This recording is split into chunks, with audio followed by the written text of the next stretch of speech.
Welcome, Lipstick and Logic. Today is an exciting episode. What are we talking about?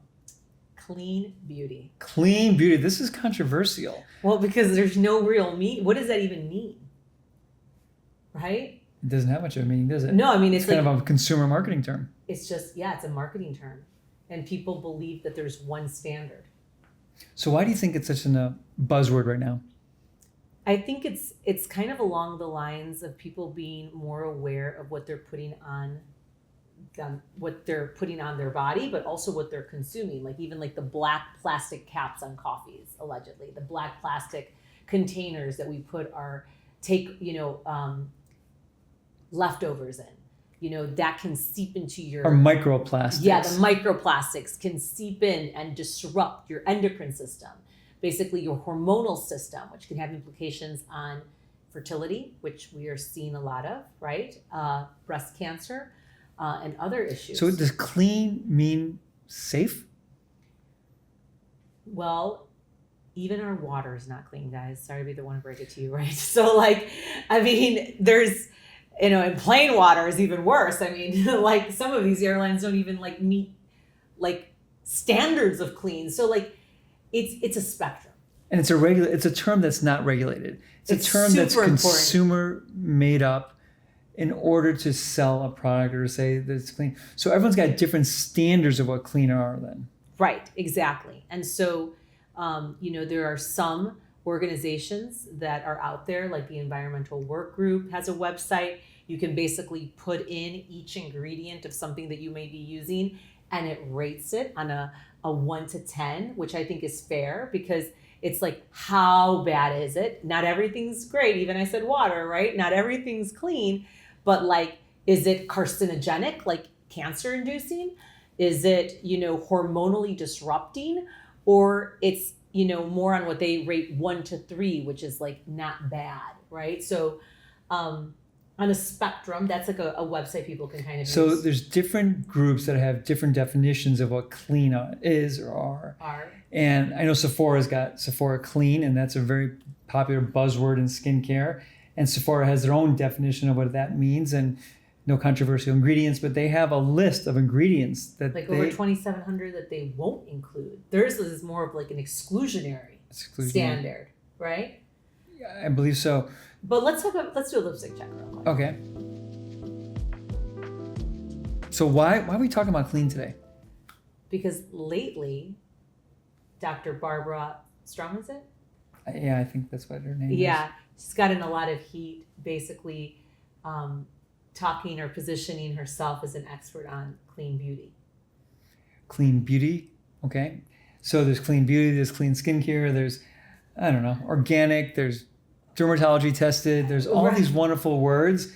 So, and she's not the only one who says that, so maybe it's a bit unfair. Everyone, it's just that she's got a popular brand, right? And right. She's getting chewed up because she's not a dermatologist, and people feel like she doesn't have the credentials to be able to comment on this. But it's just important to remember. Okay, right? But we should talk about this from our perspective, because when we intentionally created XOMD, we were intentional, but we were purposeful, and we knew that we wanted to have certain ingredients that were scientifically efficacious, right? That we knew would qualify in many different countries, because different regions have different standards, and truthfully, the U.S. is not the most difficult. It's actually quite easy to get into the U.S. market. It was these other markets like the EU and Canada that were more complicated. Right. So that's a standard. So you can you can go based on environmental work group. You can go based on, regulatory standards as to what's considered safe. And you're right. EU has much more stringent guidelines when it comes to cosmetics. And then there's things like cruelty-free, no testing on animals. Right? Gluten-free. You could really go down the line. Right. No harsh chemicals. No added fragrances. And why? So then let's just kind of talk about why do these, terms even exist? Why is it even trending, right? One of my favorites close to heart is phthalates, because I did a lot of the work on that when I was 18 and in college. And it's now 30 years later. And now people are actually paying attention to it. But found in a lot of plastics. Phthalates are used to line plastics to make them softer, kind of unlike this, right? This is like, this would really hurt you. It would be like a soft plastic bottle, let's say. And so many of them are lined with this. And what we found, even when I was doing work in the lab on this, is that it would have an effect on behavior of the mice that we were doing studies with at the time. And so they extrapolated this, and now we've done a lot of work. Now there's been a lot of work in humans to show that it can potentially be an endocrine disruptor. What does that mean? Basically, can disrupt testosterone, androgens, as well as estrogen, and have an impact on potentially fertility. And so that's why it's really gotten a lot of attention and press. So phthalates is something that you probably don't want in your skincare, at least at this time point. And it's not just the ingredients in the skincare, it's the container that the product is in, right? Which is why with little kids, people might give them things more in plastics, more in glass, or why adults have shifted from like drinking their water in like plastic bottles to aluminum containers, because of the fear that they don't want that plastic to seep in to what they're consuming. And it's not just what you apply topically, it's what you're also putting inside your body. So phthalates is one. What about parabens? I hear about that a lot. So that's it's also an estrogen mimicker. And parabens are preservatives. Yep. And so obviously the products that you put on your face, like there are good actives. It's not just what's the active that's in it, it's what it's in that product. You don't want it to rot on the shelf or in your bathroom counter. So things are put in there like preservatives to keep it active and consistent. And not contaminated. And all skincare has preservatives in it to some extent. Right. And parabens are demonized right now because of the potential of being a potential endocrine disruptor as well. Correct. And it's not being used. But it doesn't mean that you can't have no preservatives. You just want to use one that's maybe paraben-free, right? That doesn't mean that the product doesn't have preservatives, at least if it's sitting on a shelf for more than a month. So, because you also don't want to smear a bunch of bacteria on your face, and God forbid you have an open sore or wound, or you kiss your baby and then that passes on and now you've contaminated them. Okay, and another one that I know that we intentionally deleted out or didn't use was added fragrances. Yeah, well, I have two reasons for that. One, because I have eczema all over my body, and sensitive to fragrance. So it is a common contact allergen. So that's separate from this conversation of clean beauty. Or maybe we can it's part of clean. It is part of clean. Fragrance-free is part of clean. But more, it's clean claim is more in that fragrances have also been shown to potentially be hormone disruptors. But before they entered that conversation as germs, we've always known that they are very common culprits for an allergic contact dermatitis. They often have a protein associated with it. They can elicit the contact dermatitis. So if you don't need to add a fragrance, why add a fragrance to it? Well, because some products don't smell good. And that's why they're added. And so there's a lot in the formulation of a product, right? It's not just getting an active in a product that can be then delivered to your skin in the right dose and concentration, but what it sits in, whether it's preservative so that it can actually live in your bathroom without getting contaminated with a bunch of E. coli, or that it's also doesn't smell bad after it's been sitting in your bathroom for 3 months. Yeah. Those are all things. There's practical considerations. That's why these things have been added. But now with more knowledge, we recognize that they might be posing a problem. And another product that you'll frequently see in clean formulas, and also one that we avoided using, is sulfates, especially in our cleanser. Can you comment a little bit on sulfates? Well, it's a harsher surfactant, something that can be very harsh at stripping the top layer of the skin. Naturally, we weren't going to put that in there because the whole point of the product was, when we were creating it, was to be able to use it on compromised skin. But that's another reason why you see sulfates added into the mix when talking about clean beauty.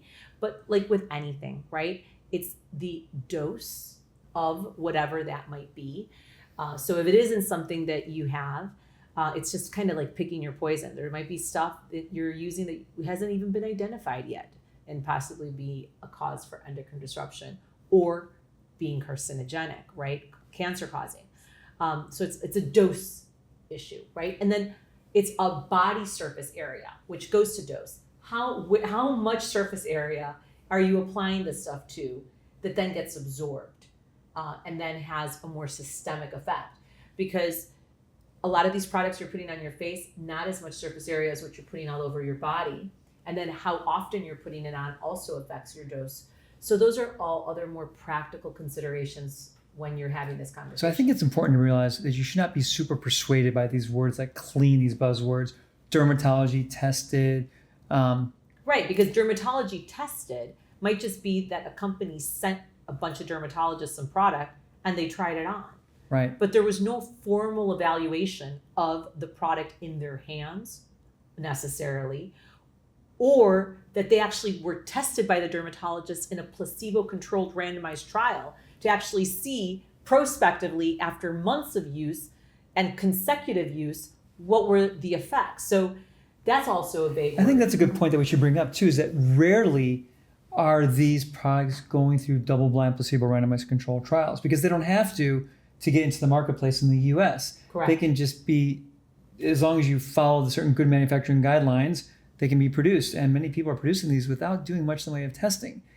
And we're testing here. When you're testing to prove that it actually does what they say it does. And doesn't cause adverse events. Right. And then another buzzword you hear often is organic.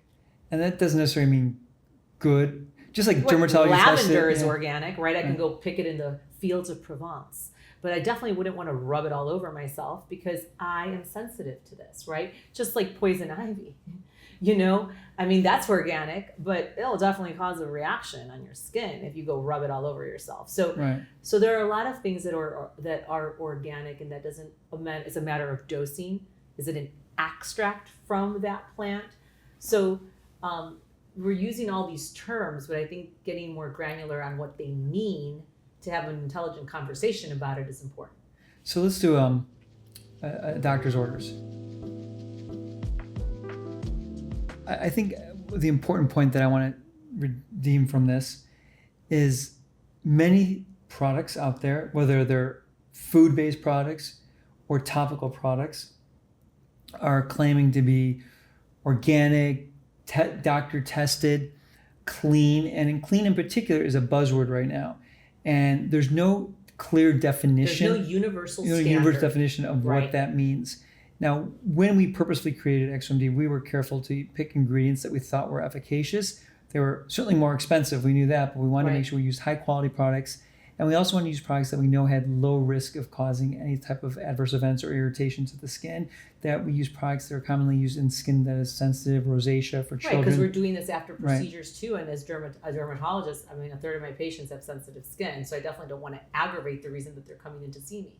So we made it also so it could be Sephora safe, and we also, based on their criteria, and we also did it so it can get through regulatory agencies throughout the world. But more at the heart of XOMD, what did we believe when we leveraged the hormone oxytocin and its power?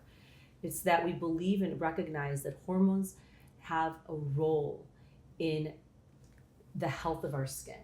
Obviously, holistically, and also how we feel, but on the health of our skin, right? And so it would almost be contradictory to put that product in a base that's going to potentially disrupt your hormones that we fundamentally believe are so important in the way that your skin shows up. So that's the reason why, for our purposes, that was probably the most important. I was super sensitive to it too. I see a lot of women that have infertility issues. I definitely couldn't get pregnant until I was 42. Why? Maybe it was me that, I was just, here we go. Someone who's always had very low testosterone levels, like myself, what am I getting exposed to that's causing that? Has always been a question for me. Could it have, so I'm sensitive. I'm sensitive to the patient, and I can relate to many of the women that come into me with fertility issues.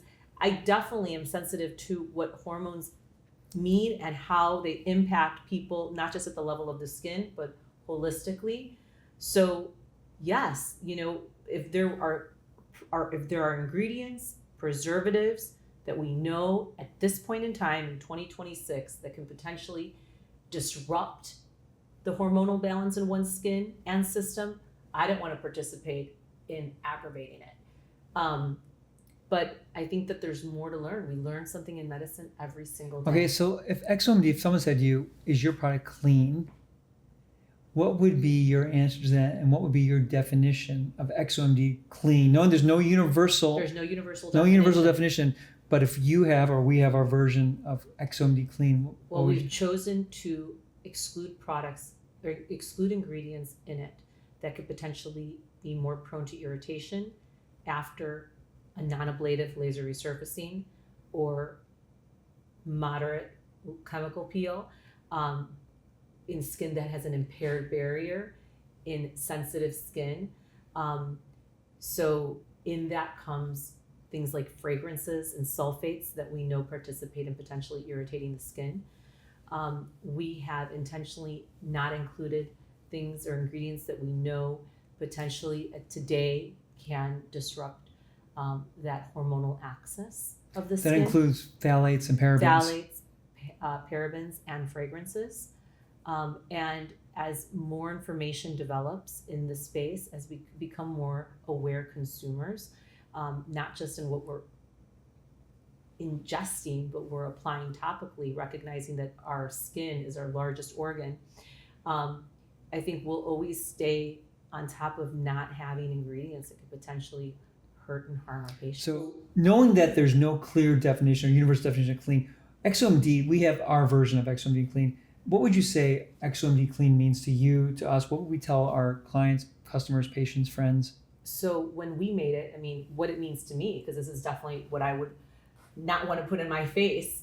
I would want something that is phthalate-free, paraben-free, fragrance-free, sulfate-free, so that it can support the hormonal axis of the skin through OX factor, not disrupt it.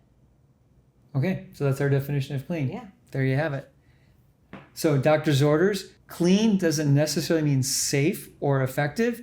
It's a marketing term that's being used, so look into it very carefully before you decide to pick a product just because it's clean.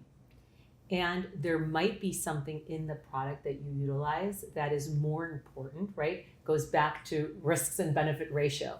There might be something in a product that's meant for you that you want to take the benefit from, where the risk is not as high because the dose of whatever might be perceived as bad or today touted as bad is not even significant enough to create the issue that Instagram is feeding you to believe it is. So, as with everything, in moderation. I love that. All right, there you have it. Clean from Dr. Dayan and Dr. Fabi.